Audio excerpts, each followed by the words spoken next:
আব্বে এটা কেমন সং? জীবনে আর কত দেখবো ঢং। প্রথমে ভেবেছিলাম হয়তো আমার কানের দোষ, কিন্তু ভালোভাবে শুনে বুঝলাম না, এটা এই গানের দোষ। আরে তোমরা কি বাংলা সিনেমা ইন্ডাস্ট্রিকে শ্মশানে পৌঁছানোর জন্য উঠে পড়ে লেগেছো? আরে কেন গানের লিরিক্সের মধ্যে এই ধরনের ওয়ার্ড ইউজ করছো? এই গান শুনে তো আমি হয়ে গেছিলাম অতিষ্ঠ। কারো কি খবর আছে জাতি যে এভাবে হচ্ছে পথভ্রষ্ট? যারা বোঝাবে মানে যারা জ্যেষ্ঠ তারা দেখি আগেই এই প্রতিবন্ধী কাজে পুষ্ট। আমার মনে হয় এটা কোনো আইটেম সং না, এটা আমার বাড়ার বাল। ধুর, রাইটার কী সব গান লিখছে এই বাল ছাল।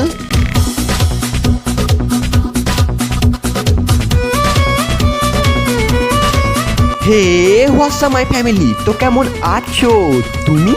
আজ একটা গানকে রোস্ট করতে চলে এলাম আমি।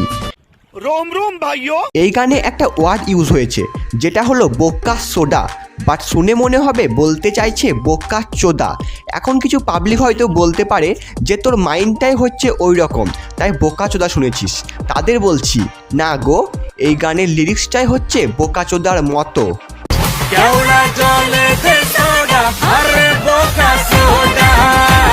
এই গানটা যে মুভি থেকে এসেছে সেই মুভিটার নাম হলো মেন্টাল, কিন্তু গানের লিরিক্সগুলো নয় একটুও gentle.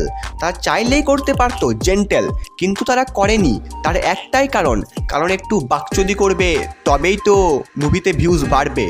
I know this is your business. আগেকার দিনে রবীন্দ্রনাথ ঠাকুর, কাজী নজরুল ইসলাম এনারা পাড়া ঘ্যামা লেভেলে গান লিখেছেন, যেটা শোনার পর তোমার মধ্যে একটা আলাদাই ফিলিংস আসবে। এনারা ভেবেছিলেন যে আমরা যদি এত ভালো গান লিখতে পারি তাহলে আমাদের পরের জেনারেশন হয়তো আরও ভালো গান লিখবে। কিন্তু তারপরের জেনারেশন কি গান লিখছে? খা খা খা, আমায় চুষে চুষে খা, আমায় গিলে গিলে খা, এই খানা।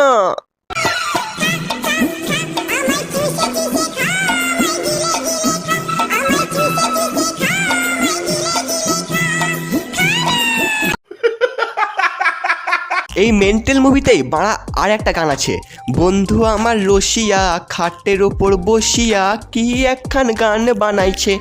সত্যি বাড়া কি একখান গান বানিয়েছো তোমরা, যে গান শোনার পর বাড়া আমার বিচি মাথায় উঠে যাচ্ছে।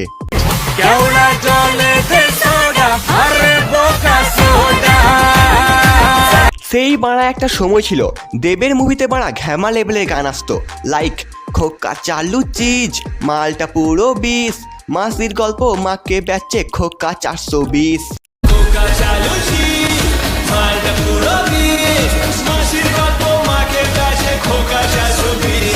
আর এখন বাড়া বাংলা সিনেমাতে বোকা সোডা সং আসছে। বাড়া এই বোকা সোডা সঙ্গের লিরিক্সের থেকেও না স্যার রোদ্দুর রয়ের বোকা চোদা বলার স্টাইলটা অ্যাটলিস্ট অনেক ভালো।